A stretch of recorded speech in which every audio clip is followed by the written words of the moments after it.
Suatu ketika sakitlah Imam Al-Hasan Al-Basri.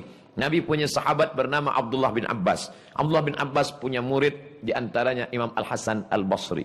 Sakit dia. Rumah dia di bawah. Di atas ini rumah Kristen Ortodok. Maka manakala sakit Imam Al-Hasan Basri, tamunya datang. Assalamualaikum. Idza assalamualaikum alul kitab. Kalau alul kitab mengucapkan salam kepada kamu, jawablah waalaikum. Tidak waalaikumsalam, waalaikum. Imam Hasan Basri. Mana Hasan Basri? Dia dalam bilik. Kenapa dia tak duduk sini? Sebab dia sakit. Lalu tamu yang Kristian tadi masuk ke dalam. Dia tengok Imam Hasan Basri. Engkau sakit Hasan? Ya. Di sudut bilik dia tengok ada bejana menampung air dari atas. Itu apa Hasan? Itu air dari atas. Air apa? Saya tak tahu. Air dari atas. Sudah berapa lama kamu tampung air ini? 20 tahun. Nishruna sana. Kata si Kristian, itu bilik tempat najis saya. Tapi kamu tak pernah cakap pada saya. Tidak. Apa yang mengajarkan engkau begini lembut wahai Hasan? Imam Hasan Basri begitu kami diajarkan bertetangga. Walaupun berbeza agama. Maka dia cabut salibnya. Dia katakan, saksikanlah Hasan. Sesungguhnya yang kau bawa ini adalah benar. Asyhadu an la ilaha illallah. Wa asyhadu anna Muhammadan Rasulullah.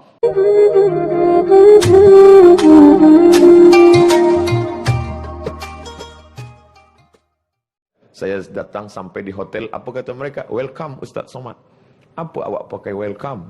Well, baik, come datang. Baiknya waktu datang, waktu balik. Apa tak guna Assalamualaikum warahmatullahi wabarakatuh. Dan salam tidak hanya untuk orang hidup, untuk orang mati pun kita ucap salam. Maka kata Aisyah radhiyallahu anha, pesan Nabi, wahai Aisyah, bila engkau lalu di makam Baqi', ini Masjid Nabawi, sebelah kiri makam Baqi', bila lalu makam Baqi', jangan diam saja, ucapkanlah salam. Assalamualaikum ya ahlad diyar minal mu'minin wa inna insyaallah bikum lahiqun yarhamullahu mustaqdimin wal mustakhirin nas'alullah lana walakumul afiyah. Oh, panjang Ustaz, ya. Tapi kami biasa diajar pendek saja. Apa dia? Assalamualaikum ya alal kubur. Okeylah daripada tidak sama sekali. Cari salam pada penghuni kubur, cari di internet, hafaz ulang-ulang balik. Assalamualaikum ya ahlal diyar minal mu'minin wa inna insyaallah bikum lahiqun yarhamullahu mustaqdimin wal mustakhirin nas'alullah lana walakumul afiyah. Apa makna salam pada orang mati? Dia sudah mati, dia makan cacing tanah. Selamat engkau dari azab kubur. Selamat engkau pada titian shiratal mustaqim. Selamat engkau dari azab Allah. Selamat engkau masuk ke dalam syurga Allah. Tak putus hubungan kita, walaupun sudah berbada di alam yang berbeza. Dia di alam barzakh, kita di alam dunia. Bainakuma barzakhul la yabghiyan. Di antara kedua alam ini ada pemisah. Dia tidak disebut dunia kerana dia sudah mati. Dia tidak disebut akhirat kerana dunia belum kiamat. Antara dunia dengan akhirat ada pemisah. Itulah dia alam barzakh. Maka salam dibagi kepada 3 bahagian. Salam yang pertama wajib dijawab. Semua menjawab salam. Itulah salam saya pertama di awal tazkirah tadi. Semua menjawab. Salam yang kedua tak boleh dijawab. Nanti salam imam sembahyang asar. Assalamualaikum warahmatullahi. Itu tak boleh kita jawab. Jangan kita jawab. Waalaikumsalam tuan imam. Salam yang ketiga, kita tak ingin mendengar jawabannya. Bila kita balik tengah malam, lalu di perkuburan Muslim, kita salam, Assalamualaikum ya ahlal kubur. Kita tak ingin mendengar jawabannya. Sebab bila dia jawab, Waalaikumsalam, kita pun tak sampai balik ke rumah. Silap-silap kita ikut dengan mereka sekali. Oleh sebab itu, maka salam ini. Ala adullukum, maukah kamu aku tunjukkan suatu amal yang ringan sahaja. Tapi bila kamu ucap, kamu akan berkasih sayang. Apa dia? Afshus salam. Dan tebarkanlah salam. Itu hanya ada dalam kita. La tabda'ul yahuda wan nasara bisalam. Kamu tidak boleh mengucapkan salam kepada Yahudi dan Nasrani. Mengapa tidak boleh? Kerana mereka tidak mendapatkan keselamatan dari api neraka. Jadi bila ada kawan sahabat jiran kita berkata, apa awak tak ucapkan salam pada saya? Saya mahu ucapkan salam pada kamu, tapi bila kamu mahu ada sebutkan syarat. Apa syaratnya? Sebutlah password. Asyhadu an la ilaha illallah wa asyhadu anna Muhammadan Rasulullah. Maka kamu boleh menerima salam ini. Tapi bila tidak, maka kamu tak mendapatkan keselamatan. Maka selalu kita minta pada Allah, Allahumma inna nas'aluka salamatan fid din. Keselamatan dalam agama. Makna keselamatan dalam agama, memilih agama yang diturunkan Allah. Innad dina indallahil Islam. Idza da'aka fa'ajibhu. Bila dia buat jemputan, fa'ajib, datang. Paling tidak selama hidup ada 3 jemputan. Jemputan akikah, jemputan walimah, jemputan takziah. 3-3 ni datang. Saya kalau jemputan walimah saya datang Ustaz. Kalau jemputan takziah terima kasihlah. Oh, kita tetap datang. Di zaman syahidal janazah, sesiapa yang menyaksikan jenazah lahu qirat. Sampai salat jenazah dia ikut. Satu qirat dapat. Wa man syahidal janazata hatta tusalla 'alaiha. Siapa yang menyaksikan jenazah hingga salat jenazah lahu qiratan. Ia mendapat 2 qirat. Apa 2 qirat itu? Kata Nabi, mithlul jabalainil azimaini, seperti 2 bukit Uhud yang besar. Maka datang. Siapapun yang mengundang datang. Jiran ini kita bagi 2. Wal jari dzil qurba.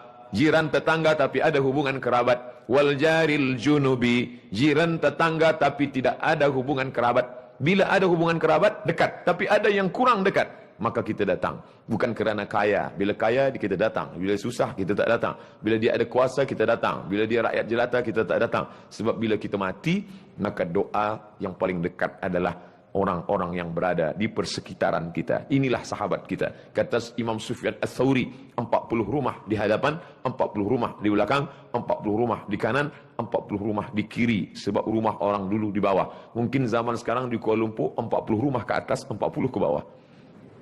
Itu juga adalah sahabat-sahabat kita. Bagaimana bila dia non-muslim? Dia tidak muslim, tak seakidah dengan kita. Dia adalah saudaramu dalam satu kemanusiaan. Walaupun engkau bukan saudaraku dalam satu akidah keyakinan, tapi mungkin engkau saudaraku dalam satu kemanusiaan. Sama-sama hamba Allah. Suatu ketika sakitlah Imam Al-Hasan Al-Basri. Nabi punya sahabat bernama Abdullah bin Abbas. Abdullah bin Abbas punya murid, di antaranya Imam Al-Hasan Al-Basri. Sakit dia. Rumah dia di bawah. Di atas ini rumah Kristian Ortodok. Maka manakala sakit Imam Al-Hasan Basri, tamunya datang. Assalamualaikum.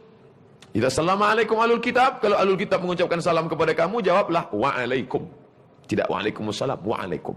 Imam Hasan Basri, mana Hasan Basri? Dia dalam bilik. Kenapa dia tak duduk sini? Sebab dia sakit. Lalu tamu yang Kristian tadi masuk ke dalam. Dia tengok Imam Hasan Basri, engkau sakit Hasan? Ya. Di sudut bilik dia tengok ada bejana menampung air dari atas. Itu apa Hasan? Itu air dari atas. Air apa? Saya tak tahu. Air dari atas. Sudah berapa lama kamu tampung air ini? 20 tahun. Ishruna sana. Kata si Kristian, itu bilik tempat najis saya. Tapi kamu tak pernah cakap pada saya. Tidak. Apa yang mengajarkan engkau begini lembut wahai Hasan? Imam Hasan Basri begitu kami diajarkan bertetangga. Walaupun berbeza agama. Maka dia cabut salibnya, dia katakan, saksikanlah Hasan, sesungguhnya yang kau bawa ini adalah benar. Asyhadu an la ilaha illallah wa asyhadu anna Muhammadan Rasulullah. Begitu kisah ini disebutkan dalam kitab Sa'ah wa Sa'ah yang ditulis oleh Syekh Abu Mahmud Al-Masri dalam kitabnya Sa'ah wa Sa'ah, Gharaib wa Taraib. Apa maknanya? Orang masuk Islam bukan kerana diajak. Orang masuk Islam bukan kerana Nabi memakai pedang masuk Islam bila tidak aku pancung kepala engkau. Tidak. Tapi kerana kelembutan hati. Kerana maaf. Berapa banyak orang tidak tertarik untuk masuk ke dalam agama Islam. Kerana lidah kita. Kerana kasarnya cakap kita. Kerana sumpah serapah, caci maki, hamun dan lain sebagainya. Belajar banyak dari Imam Al-Hasan Al-Basri. Idza da'aka, bila ayah menjemput, datanglah. Idza atisa. Idza stansahaka, bila ia minta nasihat. Dia tidak minta engkau bagi makanan. Dia tidak engkau minta bagi wang pakaian. Yang dia minta nasihat. Bagilah aku nasihat. Agaknya aku ni sedang susah hati. Mungkin dengan cakap engkau lapang hatiku. Fastansah. Idza stansahaka, bila dia minta nasihat, fansahlah. Maka berilah dia nasihat. Berapa banyak kata-kata yang baik meringankan beban.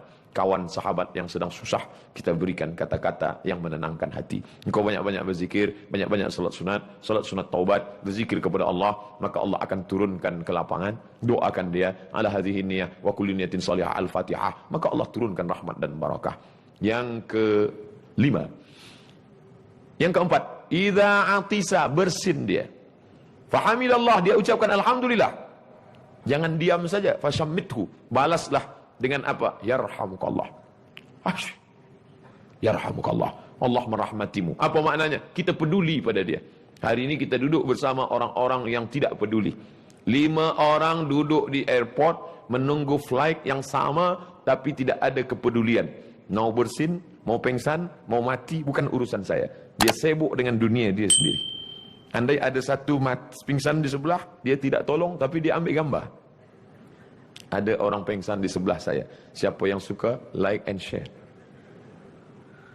Hari ini kita sudah berada pada zaman tabarakallah, masya Allah, la haula wala quwata illa billah. Maka Islam mengajarkan kita kembali kepada ajaran hablum minallah. Sudah selamat, hablum minan nas. Idza marida, kalau dia sakit, fa'udhu, tengok dia. Oh, ternyata manakala aku sakit, dia bukan sahabatku waktu sihat sahaja. Waktu aku sakit pun dia datang. Andai dia tidak sadar, maka anak-anaknya berkata, ternyata ini bukan kawan ayah kami, kawan bapa kami saat dia kaya, saat dia senang, saat dia sihat. Ternyata waktu sakit pun dia juga datang. Itu manfaat bagi keluarga.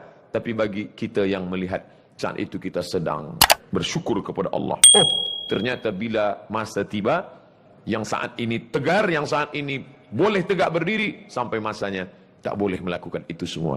Kita bersyukur kepada Allah. Tapi syukur itu tidak boleh kita ucapkan kuat. Jangan masa kita tengok orang sakit, kita alhamdulillah aku tak macam ni. Jangan. Itu sakit hati dia. Kita bacakan doa, ya Syafi, wahai yang maha menyembuhkan.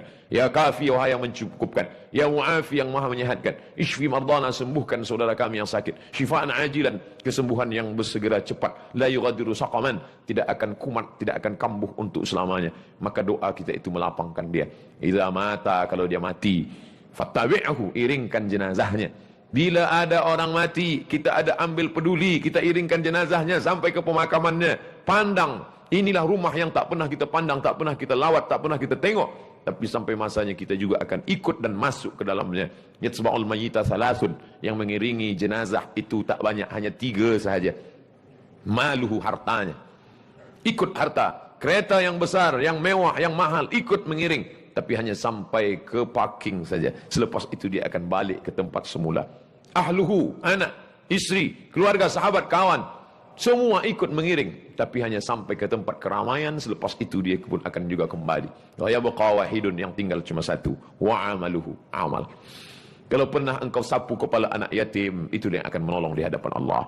Kalau pernah kaki dilangkahkan ke surau, ke masjid, itu yang akan menolong di hadapan Allah. Kalau pernah bangun di tengah malam usolli sunat tahajud raka'ataini lillahi ta'ala, itu yang akan menolong di hadapan Allah. Kalau pernah mulut ini berkata subhanallah walhamdulillah wa la ilaha illallah wallahu akbar, itu yang akan menolong. Yauma yafirrul mar'u min akhihi, saudara kandung tidak boleh menolong. Wa ummihi, ibu kandung tak boleh menolong. Wa abihi, ayah kandung tidak boleh menolong. Wa sahibatihi, istri, suami tidak boleh menolong. Wa bani, anak-anak, buah hati bulayan jiwa pun tak boleh menolong. Walaqad ji'tumuna furada, kamu akan datang sendirian. Kama khalaqnakum awwala marrah, sebagaimana dulu kamu datang sendirian, lahir sendirian ke dunia ini, kamu pun akan datang menghadap aku sendirian. Itu hanya kita dengarkan dari tazkirah. Berapa banyak tazkirah tidak masuk ke telinga, tapi ada tazkirah yang tidak bersuara, tazkirah yang tidak ada tulisan, tapi langsung terus mata kita direct menyaksikan. Wa kafa bil mauti wa'iza, cukuplah kematian sebagai nasihat. Ada nasihat yang disampaikan Tuan Khatib hari Jumat tidak masuk ke telinga kita, kerana saat Khatib bersuara menggelegar, di situ pula kita bersuara di bawah menggelegar. Ada nasihat yang tidak masuk ke telinga kita kerana kita sibuk memikirkan dunia. Tapi ada nasihat terus saja langsung ke mata kita, dia tidak bersuara. Menyaksikan jenazah, tutup, penutup wajahnya, buka, pandang baik-baik, pucat, pasi, putih, tak berdarah. Kemana dia akan pergi? Dulu dia dimuliakan. Mari kita dengar tazkirah yang akan disampaikan Al-Mukarram Tuan Haji Abdul Samad. Sampai masanya ruh keluar dari jasad, orang tak lagi menyebut Al-Mukarram. Siapa dia? Almarhum Abdul Samad. Sampai masanya, maka apa kata dalam syair, jangan mahu disanjung-sanjung, engkau digelar manusia agung, sadar diri, tahu diuntung, jasad terbujur, keranda diusung. Saat itu tak ada, semuanya tinggal. Yang engkau cari pergi dan petang, maka akan tinggal diwarisi oleh anak dan istri. Kalau mereka soleh, mereka akan berdoa, Rabbi firli wali walidayya warhamhuma kama rabbayani shaghira. Maka jangan pernah lupa mendoakan. Imam Syafi'i salat subuhnya berkunut, Allahumma hdina fi man hadait. Imam Hambali tidak berkunut. Itulah mengapa kita di Makkah, di Madinah tidak ada kunut. Ustaz Somad, mengapa kami di Masjidil Haram, Masjid Nabawi tak ada kunut? Kerana Saudi Arabia bermazhab Hambali, yang sekarang Raja Salman bin Abdul Aziz. Raja pertamanya ayah dia Abdul Aziz. Salman menggantikan saudara kandung dia bernama Abdullah bin Abdul Aziz, menggantikan saudaranya bernama Fahad bin Abdul Aziz, menggantikan saudaranya bernama Khalid bin Abdul Aziz, menggantikan saudaranya bernama Itulah dia Faisal bin Abdul Aziz menggantikan saudaranya bernama, itulah dia Su'ud bin Abdul Aziz menggantikan ayah mereka yaitu King Abdul Aziz. Mereka ini bermazhab Hambali. Apakah kerana berbeza pendapat lalu kita berkelahi? Tidak. Imam Hambali tidak berkunut, Imam Syafi'i berkunut. Tapi apa kata Imam Hambali? Da'autu lisyafi'i fi salati 40 sanah. Aku mendoakan Syafi'i dalam sembahyangku 40 tahun. Rabbi firli wali walidayya wali Muhammad bin Idris Asy-Syafi'i. Ampunkan aku, ampunkan ibu bapaku, ampunkan Imam Syafi'i. Maka andai selepas tazkirah ini saya akan kembali, esok hari saya akan ke Terengganu, hari Ahad saya akan ke Seremban Negeri Sembilan, hari Ahad siang saya akan kembali ke Riau, Sumatera. Putuskah hubungan saya dengan sahabat-sahabat, saudara-saudara saya di Bank Rakyat? Tidak pernah putus. Di mana kita berhubungan? Kita tetap berjumpa dalam doa. Berjumpa dalam doa, di YouTube juga berjumpa insyaAllah. Doakan Ustaz. Apa doanya? Ustaz Somad, kami nak pergi ke Makkah, haji dan umrah. Ustaz nak bagi titip, nak pesan doa apa? Saya bagi saja satu doa. Apa doanya Ustaz? Matikan Abdul Somad dalam husnul khatimah. Sekarang Ustaz, jangan. Biarlah agak sempat beramal dulu. Tapi kematian bukan kuasa kita. Berapa banyak orang yang disangka akan mati. Bahkan doktor sudah berkata, awak nampaknya tak lama lagi. Tinggal 2 Jumat lagi, gol. Tapi kata Allah tidak. Tapi berapa banyak orang yang menyangka dia sihat walafiat. Iza ja'a ajaluhum, kalau ajal sudah tiba, la yastakhiruna sa'atan, tak dapat ditunda walau sesaat, wala yastaqdimun, tak pula dapat dipercepat walaupun sesaat. Itu sudah ditetapkan Allah Subhanahu wa taala. Bagaimana dengan orang-orang yang tak peduli kepada kawan sahabat, angkuh dan sombong? Yang penting aku kepada Allah, yang penting saya sudah baik kepada Allah, yang penting saya sudah tawaf, sudah sa'i, sudah tahallul, sudah haji. Adapun kepada orang tidak peduli, ya'ti yaumul qiyamati, ada orang yang datang menghadap Allah pada hari kiamat bi salatin, salatnya banyak, wa siyamin, puasa sunat banyak, Senin Khamis, puasa Ayyamul Bait 13, 14, 15, puasa yang 6 hari di bulan Syawal, puasa Nabi Daud banyak, wa zakatin, zakatnya banyak, infaknya banyak, dermanya banyak. Tapi ternyata syatama hadza, lidahnya tajam mencaci maki, sumpah serapah hamun. Wa safaka dama hadza, menumpahkan darah si fulan. Wa qadhafa hadza, menuduh si fulan tanpa bukti. Tohmah, fitnah. Maka apa kata Nabi SAW? Ukhidhat hasanatuhu, diambil pahala salatnya, diambil pahala hajinya, diambil pahala sedekahnya. Turihat, lalu kemudian diberikan kepada orang-orang yang dulu dia aniaya, dia zalimi. Faniyat hasanatuhu, habis amalnya. Tapi orang masih lagi ramai ingin menuntut. Ukhidat khatayahum, diambil dosa mereka, summa turihat ilahi, dicampakkan kepada dia, summa turiha fitnar, lalu dia dicampakkan ke dalam api neraka jahanam. Inilah orang yang masuk neraka bukan kerana berzina. Inilah orang masuk neraka bukan kerana rasuah. Mereka masuk ke dalam neraka Allah kerana tidak menjalin hubungan hablum minan nas. Oleh sebab itu saya biasa di akhir tazkirah, puan-tuan sekalian, bila ada kata tak berkenan di hati, maafkan saya. Maukah tuan-tuan maafkan saya? Mahu. Semua berkata mahu. Itulah cara minta maaf kepada orang banyak, daripada kita salam satu-satu, mohon maaf. Maka jamaah haji juga begitu. Bila dia nak berangkat ke tanah suci, dia kumpulkan semua jiran, tetangga, sahabat, kerabat, lalu dia bagi makan. Lepas makan, minum. Lepas itu makan buah-buah, makan kuih-kuih. Selepas itu baru dia tanya, saya selama ini banyak silap salah, maukah Tuhan memaafkan saya? Tentu orang dah kenyang, mau. Begitulah cara kita meminta maaf. Tapi ada sesuatu yang tidak boleh kita beri dengan maaf, tapi mesti kita bayar. Apa dia? Dain, hutang piutang. Oleh sebab itu ayat yang paling panjang dalam Al-Quran bukan ayat tentang surga, bukan ayat tentang neraka, bukan ayat tentang puasa, tapi ayat yang paling panjang Al-Baqarah 282. Ya ayyuhalladzina amanu, hai orang beriman, idza tadayantum bidainin ila ajalin musamma, bila kamu ada hutang piutang sampai batas terhad tertentu, faktubuh, tulis. Kenapa ditulis? Kerana orang lupa. Memanglah manusia ni pelupa, sebab ia diambil dari kata nasya, lupa. Banyak orang lupa, tapi yang paling banyak membuat lupa adalah hutang. Bila awak bayar, adakah saya ada hutang? Lupa. Ada orang mati syahid. Mati syahid tidak terkena azab kubur. Orang mati syahid tidak akan terkena hisab. Orang mati syahid tidak akan terasa sakitnya sakaratul maut. Sakaratul maut dia tak terasa, azab kubur dia tidak kena, hisab pun dia tidak. Tapi ada satu ilat dain, kecuali hutang. Oleh sebab itu maka hubungan kita sesama manusia mesti baik.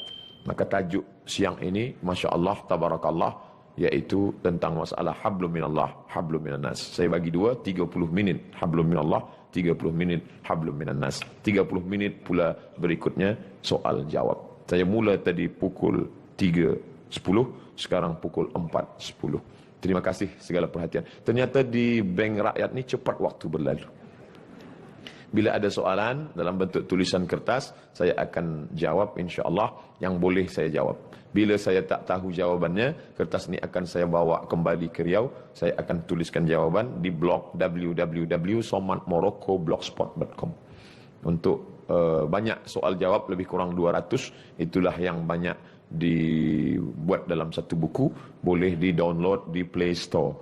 37 masalah popular, 99 soal jawab sembahyang, 33 soal jawab akikah, 30 soal jawab Ramadan terkait masalah khilafiyah. Sebab saya tak ingin rosak hubungan sesama Muslim disebabkan oleh masalah khilafiyah. Masalah usolli, masalah kunut, masalah tahlil arwah, masalah talqin, masalah baca Fatihah untuk orang mati, masalah sebab banyak beban kita yang lebih besar daripada khilafiyah.